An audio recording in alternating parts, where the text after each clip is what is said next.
Hello, and welcome to another Own Your Judaism live stream conversation.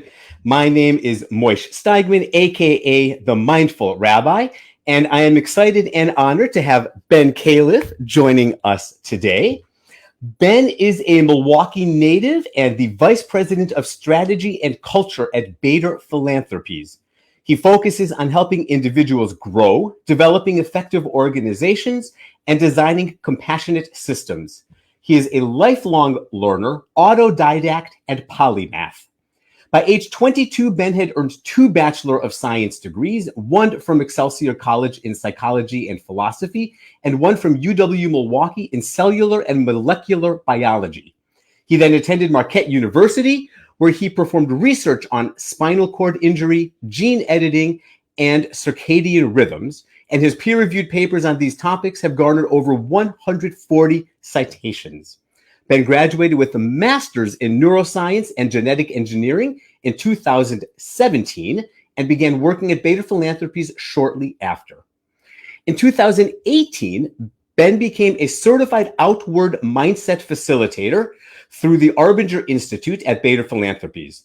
With these credentials, he has trained over 300 nonprofit staff, executives, and board members to develop curiosity, implement change, and lead with integrity. In 2019, his first book, Organomics, how do you pronounce it? I say it Organomics. Organomics was published on the relationship between biology, inheritance, and mindset. In his role as the Vice President of Strategy and Culture at Bader Philanthropies, Ben oversees efforts related to organizational culture and mindset change. He also works closely with the staff, management, and board at the foundation to align strategies and goals with mission, develop the organization, its people, and its systems, resolve conflict, and support collaboration. He is currently enrolled at Indiana University and expects to graduate in 2023 with a master's in philanthropic studies. On a personal note, it is a wonder, and so I'm so excited to have you here, Ben, on a personal note. You're welcome. For those who don't know, Ben and I are cousins. Ben's dad and I are second cousins, making us second cousins once removed, for those of you who like doing those kinds of trees. I also had the joy and pleasure and privilege, you'll tell me how many years ago, officiating at Ben's bar mitzvah in Israel. Yeah. How old are you now? I'm 32. 32. So coming up on 20 years ago, I officiated at Ben's bar mitzvah. Slightly returning the favor, I was one of the people whom Ben trained as part of Outward Mindset. So I had the opportunity not only to teach, but also to learn from you, Ben. Recently, he was also belayed for me. We went rock climbing for your dad's birthday, 60th birthday. Yeah. Ben belayed for me. And one more note, that the camera and everything right now is a little bit deceptive.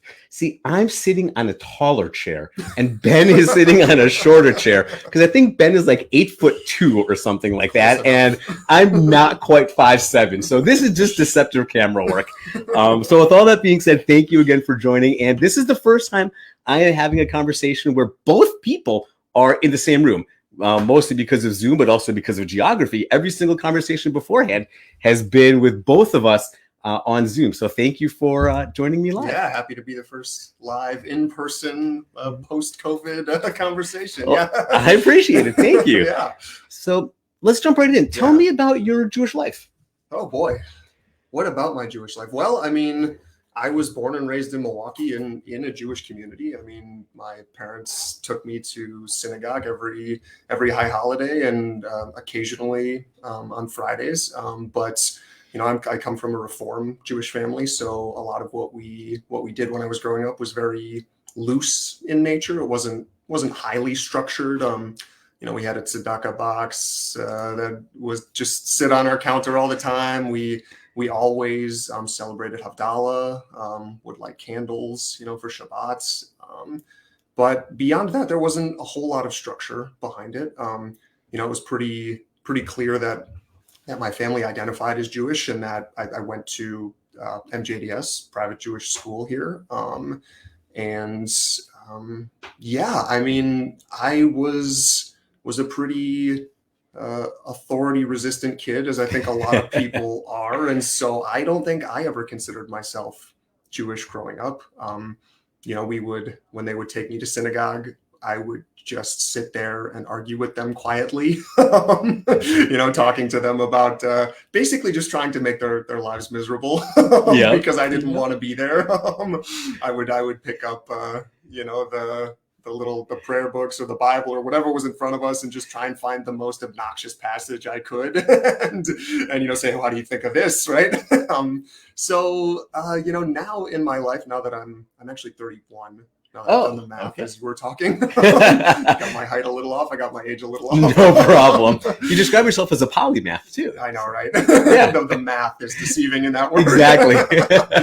Not one of my strongest suits. But now I sort of I struggle with my Jewish identity. I think that's one of the reasons I wanted to come and talk to you about what it means to own your Judaism, about what it means to have a Jewish life, all that stuff. So yeah. Well, thank you for sharing that. Yeah. So if as a kid you were resistant to all kinds of authority, one being your parents' authority, one possibly being religious authority, one possibly being divine authority, and you resisted even saying I'm Jewish, right? Or considering yourself Jewish, it seems like you're comfortable saying I'm Jewish now, and that, right? So how did you get from one place to the other place? How did you get to a point where even if you're not fully settled on what being Jewish means for you and how you want to express it and live it, even to the point of saying, yes, I'm Jewish, right? How did you get to that point? What was that evolution? No, I think that's a great question. And you've kind of answered it for me, because to me, it's about the ambiguity of what it means to be Jewish. That when I say I'm Jewish, I don't really know what that means. And so the boundaries being so open really helped for me to feel comfortable in that. I mean, like I said, I grew up going to synagogue. I have traditionally Jewish features, curly hair, the nose, right? I work for a Jewish organization. I know a lot of people in the Jewish community. And so all those things coming together sort of, they make a kind of Jewish identity patchwork for me, even if I still struggle with some of the authority of divine or parental or religious, whatever. So if that answers the question. Yeah, I love how you phrase it, because I think a lot of times when people think about not just Judaism, but religion, we tend to think of rules and structures and organization. And there are different denominations, different paths, but religion, I think many people, it tells you what to do, tells you how to do it. And you're talking about part of the reason that you embrace Judaism is because there doesn't have to be that defined way, right? You can resist this, you can embrace this. And as opposed to religion putting its structures and rules and regulations on you, part of your connection with Judaism is that you can go beyond those to find your own connection. Yeah, that's exactly right. And I think back to some of the conversations I had with rabbis when I was younger, and maybe they were just in like a, oh, you're young and I don't have time for this mood. But there was a lot of just roll with it kind of answers when I would ask questions. And I think looking back on it, and talking to people like you who are so open about it and are, credentialed rabbi, right? That you're here to teach me about this stuff, and to hear that I can be sort of ambiguous about it and let it be what it is, and not, I guess you could call pick and choose what makes sense to me. That really does, it helps me be a lot more comfortable in the label. Yeah. So. I had a similar journey as well. I remember as part of my rabbinical school admissions essays, one of the questions, I forget what the question was. It was something you wrestle with or something. I don't remember what it was. And for me, I wrote it all about whether or not I would wear a kippah, a head covering all the time. And I've gone back and forth so many times. And I remember at the end of my essay, what I wrote is part of what I have grown to appreciate is that I'm pretty constantly uncertain of what I want to do. Like when I'm wearing a kippah all the time, I realize that, wearing a kippah often makes a Jewish religious statement, and that's not quite the statement I want to make. And sometimes I just don't want to. And sometimes I just want to be moish. I don't want to be like the dude wearing the kippah. And when I'm not wearing it, sometimes I feel like, so there's that kind of constant ambiguity, which I've actually learned to embrace as part of Judaism. So that was actually very freeing to me, saying it's not about having an answer in Judaism. It's about engaging with the question and Sometimes you'll feel confident with where you are, and sometimes you'll feel entirely insecure about what you're doing. And that's all part of the Jewish path. Yeah, and engaging with the question, I would say, is a great way to summarize my spirituality as a whole. And I think I'm a very intellectual person. I think a lot. Yeah. And Judaism has really a lot of good questions in it, and I'm sure you know more better than I do. But there's no more or better. Well, you could ask more questions about it. Different questions from Different it questions. than I can. I actually have some questions about the questions for you, but that it just jives really nicely with the way that I think about the necessity of ambiguity in the human mental landscape, and how dangerous it can be to be certain, to have all the answers. And I think there's a lot to be learned from even some of the more traditional or structured parts of Judaism that I'm slowly coming to recognize, as with all religions, the value of. So, are there any particular questions that are really on your mind or alive for you now? Well, yeah. I mean, I said I hadn't thought about this conversation at all, but that's obviously not true, because you can't stop. My brain's going; it's doing its thing. I was trying to focus on other stuff, but but I knew that you wanted to talk about philanthropy, and about generosity and tzedakah, and I was thinking about tzedakah and tzedek and chesed, and sort of the interplay of these different concepts of what it means to be generous versus enact justice, because that's what tzedakah kind of means, right? So this is sort of a question I have for you: is that, like, tzedakah and tzedek how do those two relate? Are they the same?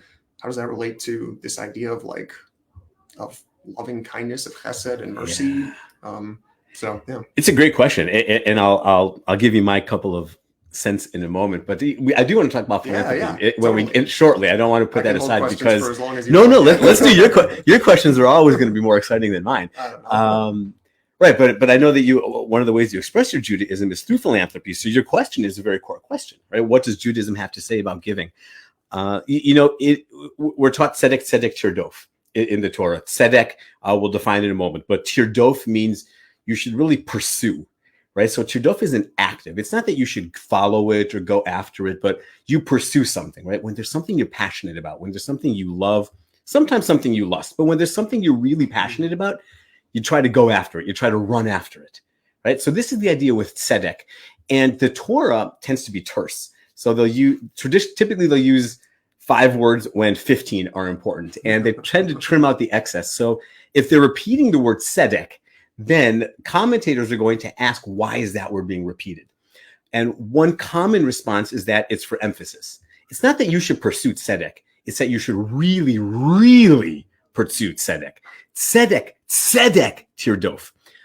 You're entirely right that the root of tzedek has to do with justice and righteousness. There's a sense of hopefully equity in justice, right? We say colloquially that justice is blind, but hopefully within that system of justice, there's a system of equity. And within that system of righteousness, there's really kind of upholding that equity, right? So these are kind of the concepts that are imbued within tzedek. Chesed is, it's kind of kindness. It's loving kindness. We talk about gemilut chasadim, acts of loving kindness. And it doesn't mean that tzedek and chesed are distinct from one another, right? If we think of it as a Venn diagram, right, that you have tzedek over here, there are some acts which are acts of tzedek, that there are some acts which are acts of chesed. And I imagine that intersection between the two is actually pretty large, right? That doing something that is just often might be an act of kindness and compassion, and doing something that is kind might also be a system of justice. That being said, I don't want to necessarily equate the two. Tzedakah, most people translate tzedakah as charity. I have a different translation from charity, because when I think of charity, I think of something voluntary. Everyone should give charity, right? But I think of that as kind of a voluntary act. I'm going to choose to give money. I'm going to choose to give this. I'm going to choose to give this. But given the connection between tzedakah and tzedek being justice, I look at charity as kind of righteous giving, right? We as Jews, and other faith practices too, but I can only really speak with expertise about Judaism. We as Jews are commanded to give money to help people, right? We might give food, we might give clothes, we might help people do this, we might help people do this. These are all acts of chesed, but tzedakah is we are commanded to give money to people in need. And that's an independent commandment of doing other acts of giving, right? Because giving is far broader than money, as we'll know. So I look at as tzedakah as this kind of righteous giving that we are required to give as Jews. And one of the things we're required to do is give money. So that's how I look at the interplay. Very interesting. Yeah, I mean, as you read in my bio, I'm in this philanthropic studies program. Yeah. And a lot of the essays and questions and discussions we have are about, well, what does philanthropy mean? What is the nonprofit sector? And a lot of people define it as, they actually call it the voluntary sector.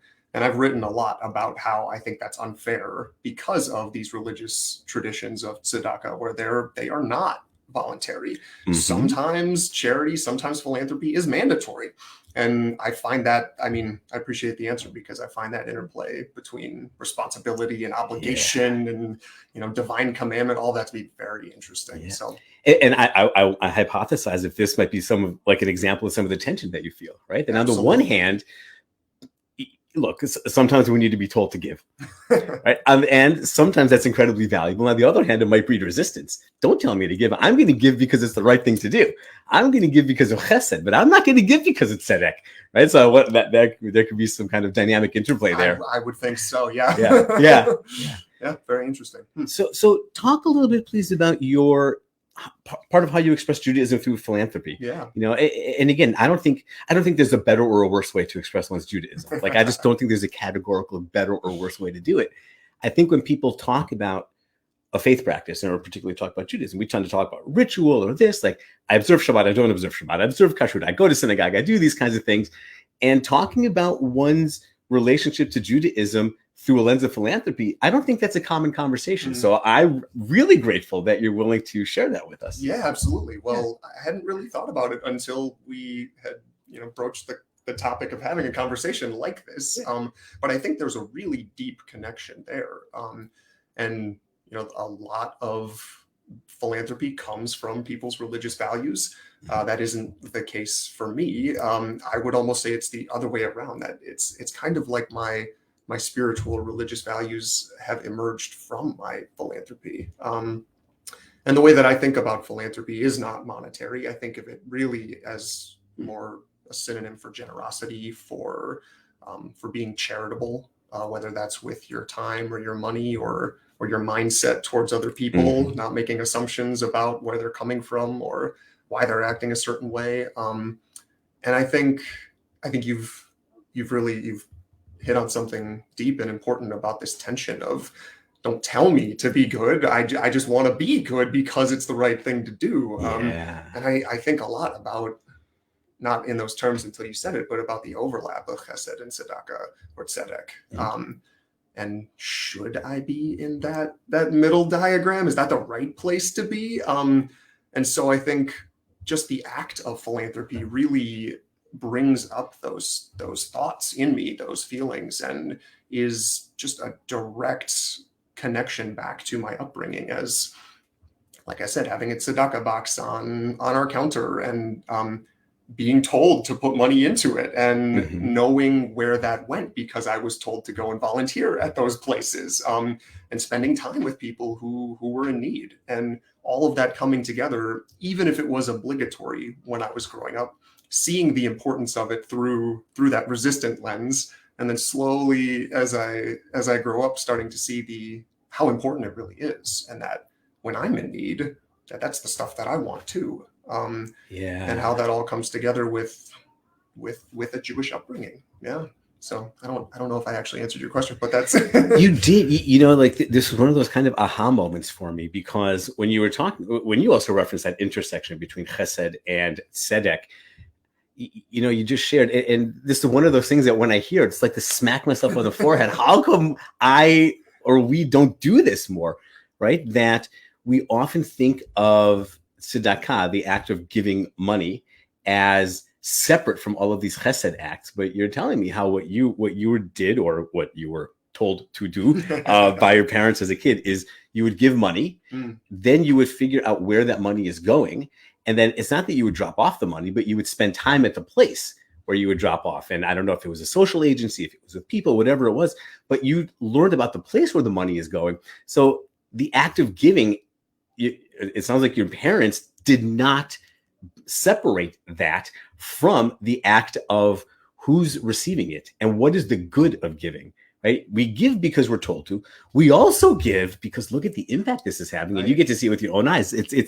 That's probably that obvious connection that your parents were wise enough and prescient enough to make, and never landed on me until you just shared it. Yeah, I wonder if they would frame it that way, but it is true. That is how they did it. And I think one of the amazing gifts that they gave me was this duality of, the strategic and the emotional side of me that I think, I don't want to speak for them, but a part of that is exactly what you said, that you don't want to just give money. You want to ensure that it's going to something good, and you can, feed a lot of birds with just one seed when you give the money and go and volunteer and see the impact firsthand and multiply your own donation, as it were. And it's not to say that giving money in and of itself is bad, right? It's not to say that giving money in and of itself is insufficient, right? It's not to say if you give money, but don't go visit the site while you're blowing it, right? We're not to say that, but there's a real power and impact in having that connection too. Absolutely. Yes, exactly. Yeah.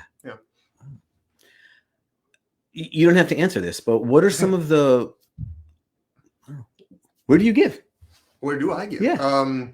Well, you don't have to answer. No, that sometimes those are very personal questions. No, I think it is a very personal thing, but I also think that being a philanthropist is something that everybody has in them. And there's a big conversation in the field right now about how we don't empower people to use that label for themselves, that, giving can mean so many things. And so I'm happy to share my personal giving, even if most people aren't. I mean, I think it is a very personal thing. So shout out to a place called Her Wellness Institute, which I sit on the board of. I'm their vice chair, and I do donate my money as well as my time. They're a clinical mental health agency that is taking a very different approach to what it means to get mental health services, less from a one-on-one therapy kind of thing, although they do that, to more of a community focused. Like you could almost think of it as a social safety net. It's deeper than that though, right? So they mostly serve indigenous communities and underserved communities, but everyone is welcome there. And they have a very deep and interesting philosophy about what mental health means and the importance of having people around you. So shout out to Her Wellness Institute. Check them out. They're awesome. I also think about my giving, not just to nonprofits, but also to like individuals as well, to family members, to my partner, to my parents, to my friends. I grew up, one of the ways that I think these Jewish values played a role in my upbringing was that we had a very open policy about everything. I mean, whether it was an open door policy or an open gifts policy or whatever, there weren't a whole lot of boundaries when it came to who owns what and whose house is this and, who's buying lunch today, right? It just sort of happened. And it was kind of expected that like, if you had the time or the money to buy lunch and go pick it up, that you would just go do it. Didn't really matter who was there. If there were 20 people there, you just went and you just spent the money to get everybody lunch. And that maybe it would come back to you and maybe it wouldn't. Yeah. And so, I think my parents have given me many, many gifts. We talk about inheritance and all the different ways that happens. But as I grow older, I'd love to start giving back to them more, giving back to my sister more, who just moved into town, and just keeping these little philanthropic charitable circles alive. That I think that's what social bonds are made of. So, yeah. Thank you for sharing all that. Yeah. So 2 questions jumped up. Her Wellness, what was it called again? Yeah, Her Wellness. Yeah. Her Wellness. H-I-R Wellness. Yeah. H-I-R, Her Wellness.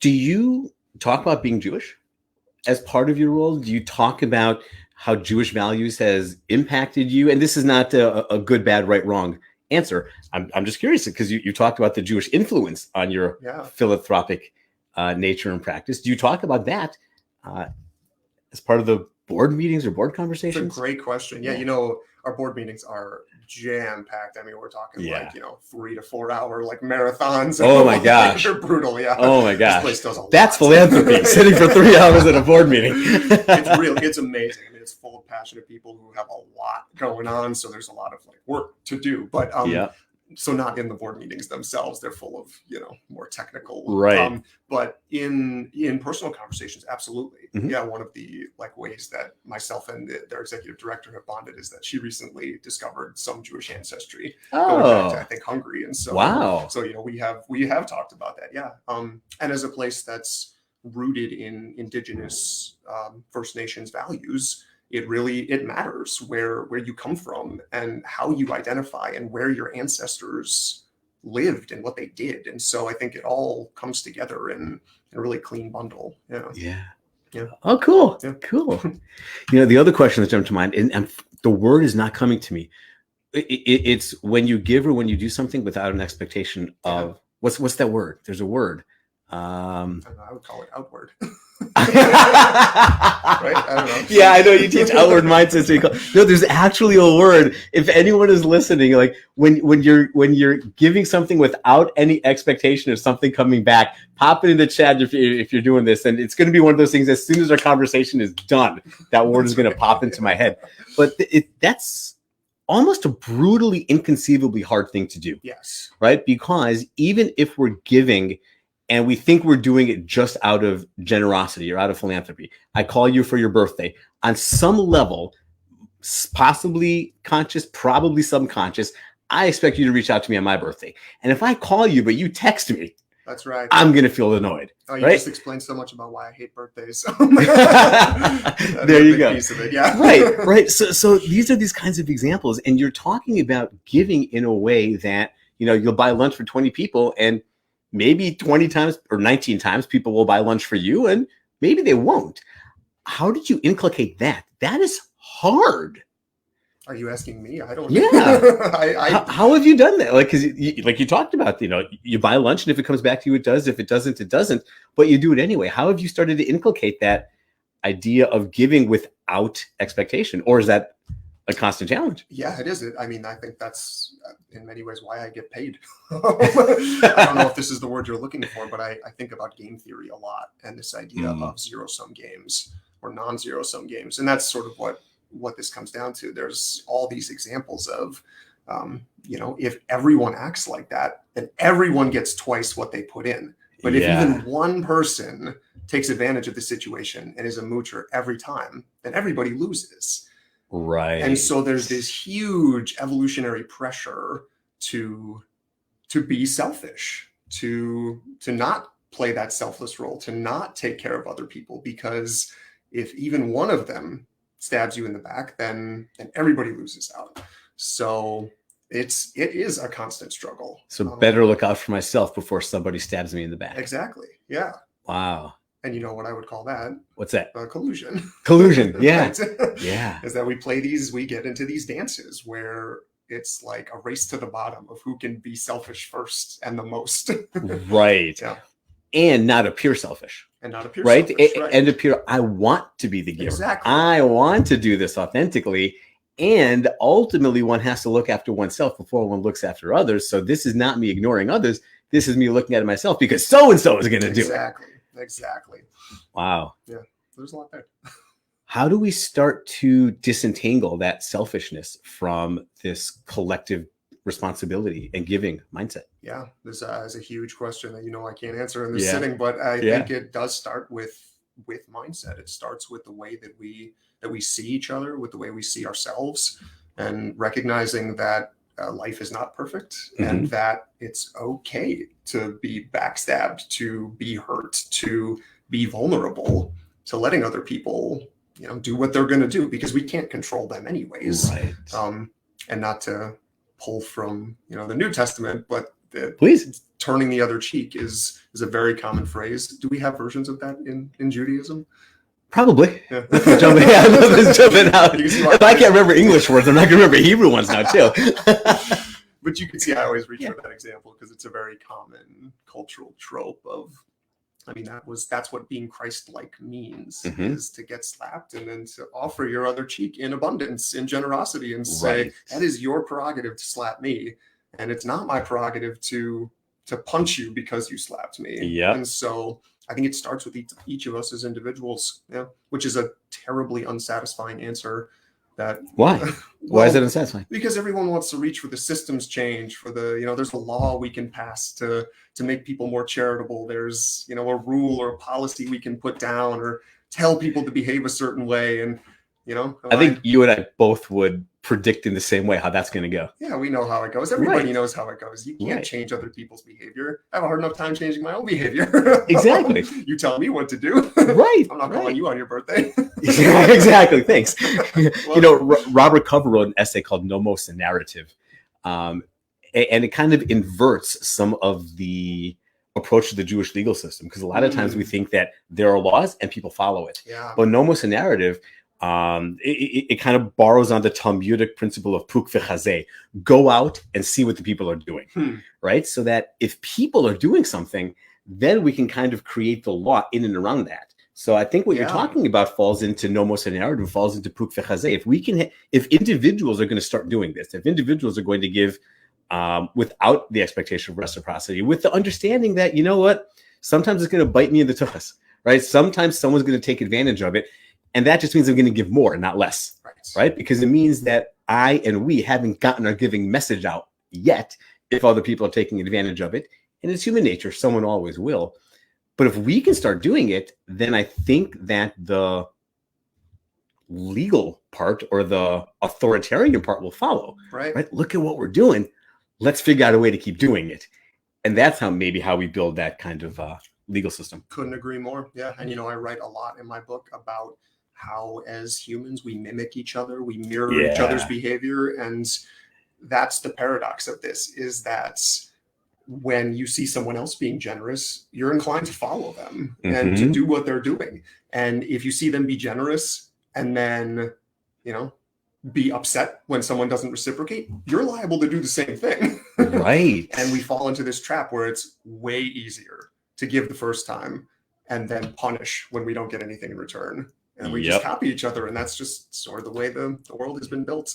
Or it's also easy to give once, and the first time it doesn't go well or someone takes advantage. It's a caution to say, see, I knew this was going to happen. That's exactly right. I expected this. Yes. Right. I told you. I just gave you to spite you, to prove that you're selfish. Exactly. Exactly. Absolutely. So we were talking before about perhaps a distinction within tzedakah of righteous financial giving and other forms of chesed and acts of kindness. And you talked about that in the philanthropy world too. So now you're going to educate me. I had always thought of philanthropy as money. Yeah. Is that the classic understanding of philanthropy? Is there a movement to kind of broaden philanthropy to be money, time, advice, other forms of giving? Yeah, that's a great question. I'm new to the field. I've been there for about 5 years now, so I'm finding my legs definitely. But I actually hadn't really heard or used the term philanthropy before I started working for a place called Bader Philanthropies. And so I'm not sure that there is necessarily a classical definition of the word. It's something we talk in my classes about, that people have been arguing for decades about what it means to be charitable, what the sector actually is. And so I think, to answer the second part of your question without answering the first part, there is a movement to say philanthropy is much broader than just giving money. It's much broader than just giving money to nonprofits. It means giving money to individuals. It means me as an individual giving money to individuals. It means me as an individual volunteering my time or donating my expertise. And that goes for institutions too, for foundations who have traditionally given away a lot of money. There is a big push to say, well, how can that be less based on expectation? How can that be more trust-based, first of all? And second of all, how can we do things in non-monetary ways to help these organizations? Because foundations have to give to nonprofits. Right. Most of them are not set up legally to give to individuals. And so there's a big conversation, especially now after COVID, after the Great Resignation or whatever you want to call it, that's the sector, the nonprofit sector has to be healthy in order for these organizations, for foundations to have a place to give, because most of them aren't doing the work on the ground. Most of them need, other organizations to do the actual work. And so as much as big donors often want to see, beneficiaries, people down the line getting help, they have to recognize that there is an intermediary step, and without strong organizations, nobody gets help and your money goes nowhere. So I think there is a big push for that. Yeah. Wow. Yeah, I haven't thought about it that way, that you need to have the nonprofits in order to have the foundations that give to nonprofits. Right. And yeah, because it's a healthy way for people who have assets, or for foundations or organizations that have assets, to distribute them in a healthy way. And without the nonprofits, yeah, I hadn't thought about it that way. Yeah. So there you go. Wow. In terms of volunteering and giving more than money, either as part of tzedakah or philanthropy, in my first pulpit out in New York, I remember they used to have a Friday night where they would install the board members, and there was a huge dinner for thanking the outgoing board members and bringing the incoming board members. And it's not surprising that board members are also expected to make a financial contribution. That's not uncommon. And I think pretty much every organization says, look, if you don't have the means to make a financial contribution, you can still be on the board, right? A lot of places will still do that.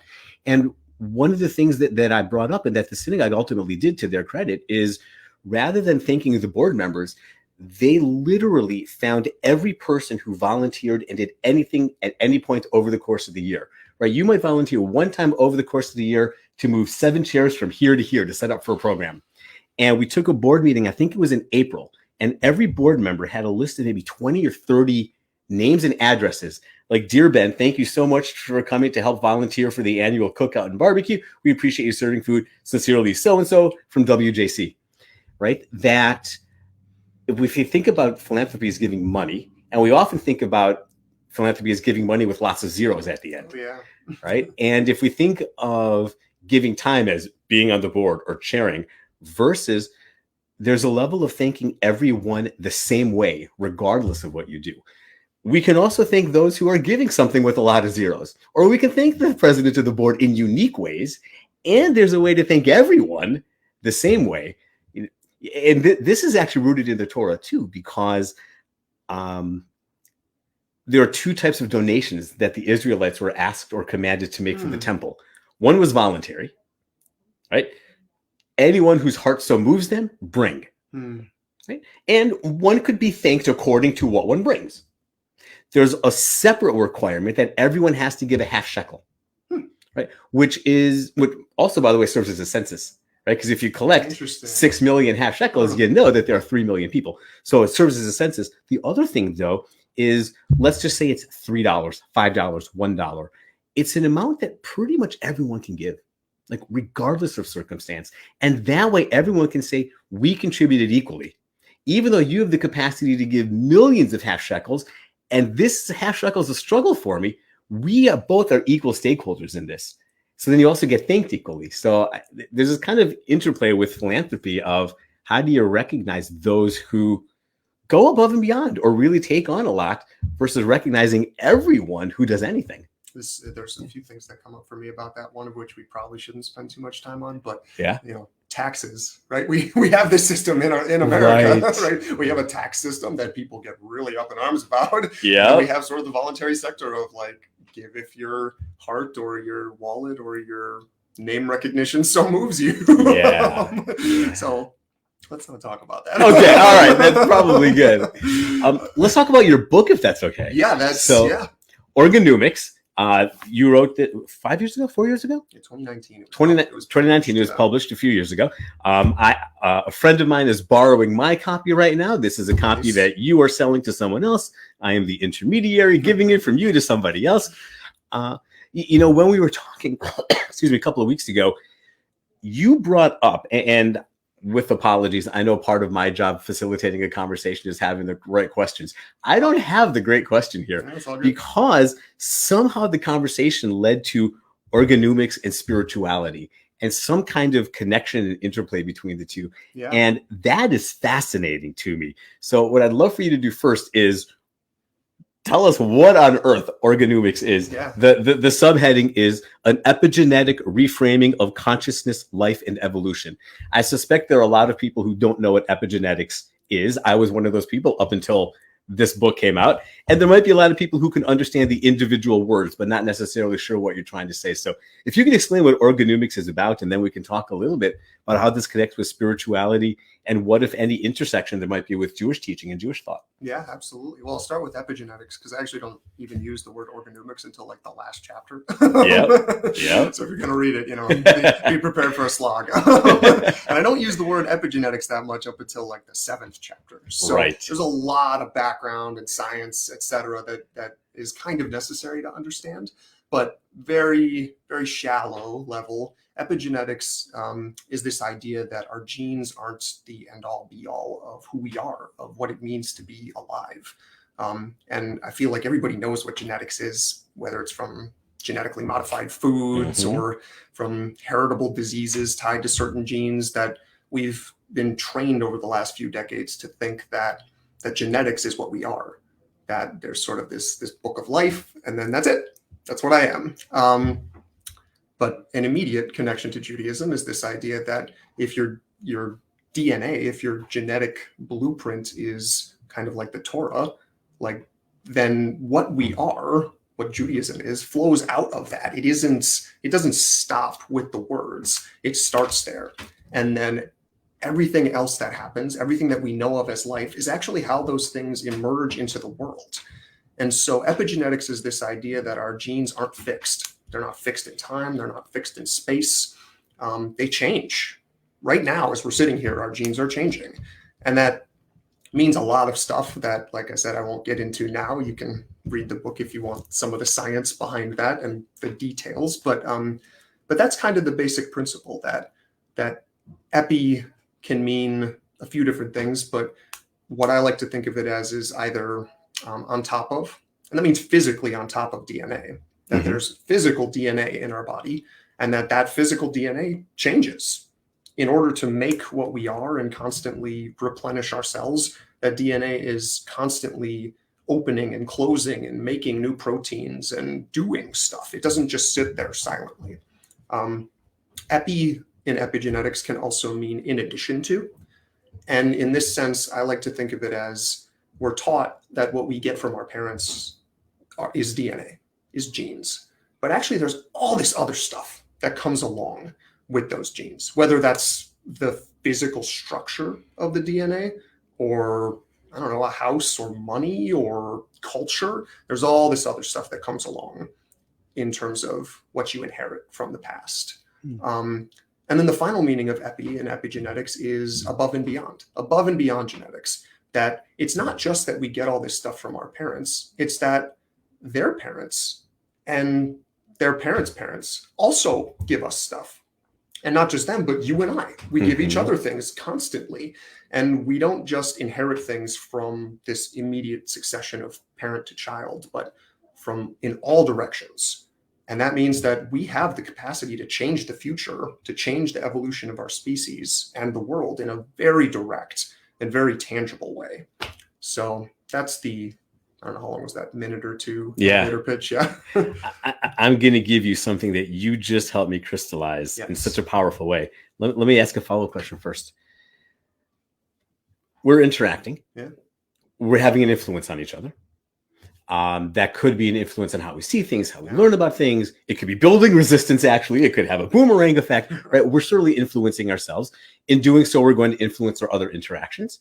Right? I'm having a great conversation. Hopefully this is a good conversation for you. We then go talk to somebody else, and hopefully we have that positive energy that's coming. Right. Does that affect our DNA?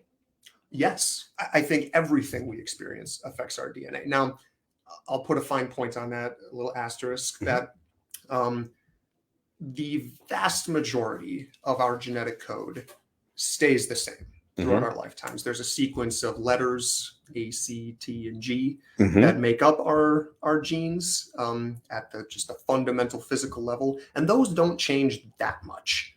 you might be out in the sun and get a little mutation and one flips from one to the other. But in general, the letters are the same. Again, I use the analogy of the Torah, right? Nobody's going around like changing full sentences in the original Hebrew of the Torah.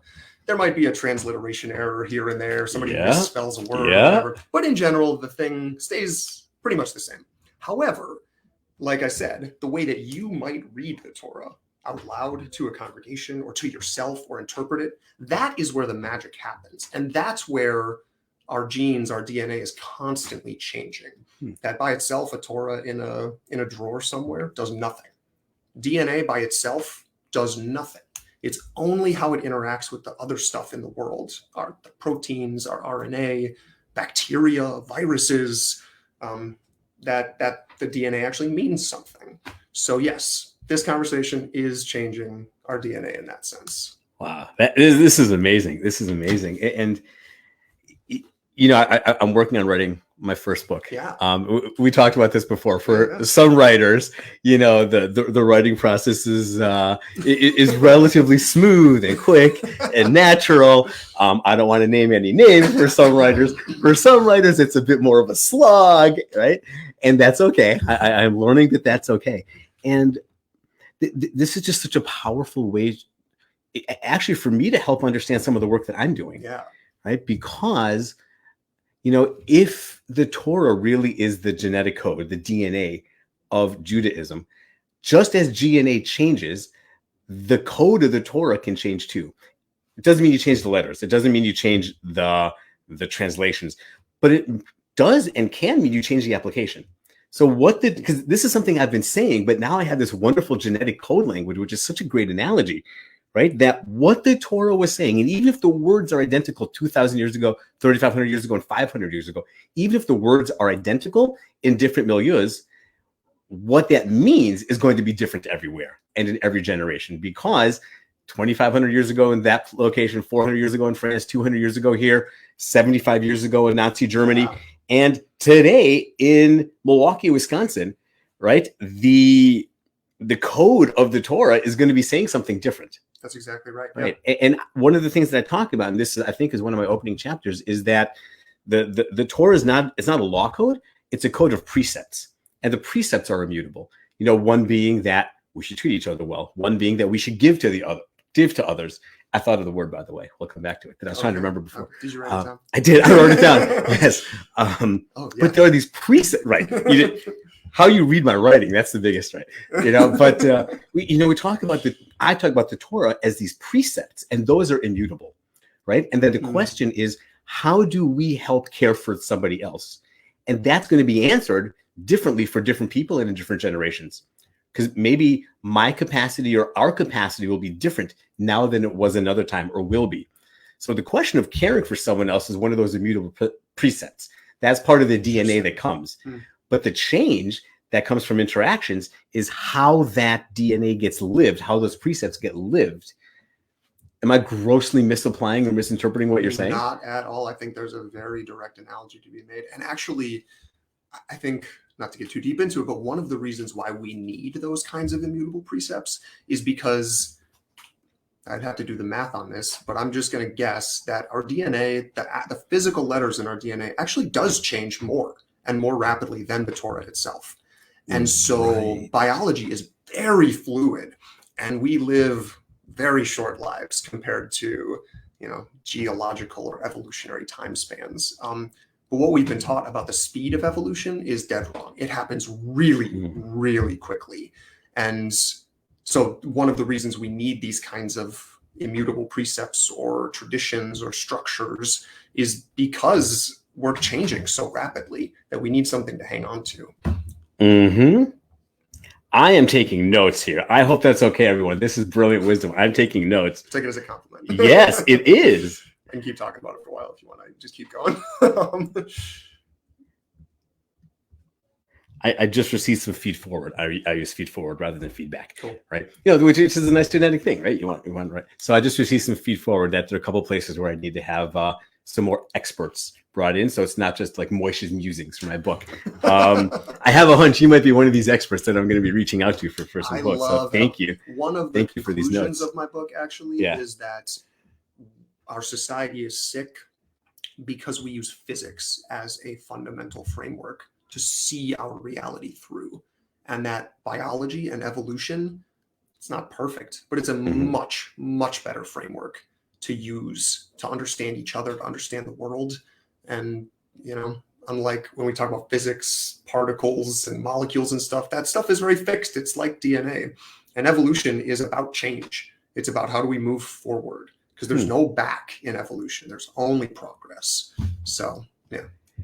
I'm thinking of another cousin of ours who is very centered on physics. Do you know who I'm thinking of? Well, you know, we can name him off air, but yeah, I've had these conversations a lot with him, actually, and I think that doesn't mean that physics is wrong, right? It just means that biophysics or the physics of biology is much more applicable to who we are, how we see. And I think one of the criticisms of, like, I was just watching a video about the Large Hadron Collider, these particle colliders that, like, the average person, like, has no idea how that applies to their life. Like, how the heck does that mean anything to I don't us even know what at it this is. Table? Yeah, so there you go. Yeah. But, you know, I talk about, like, how your DNA expresses itself in your body right now.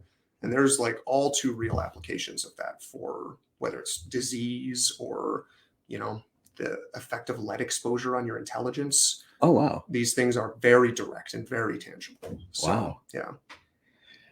All right. In a moment, then, I'm going to ask if there's anything else you want to share, any other burning questions you wanted to ask, and we'll wrap up soon. Yeah.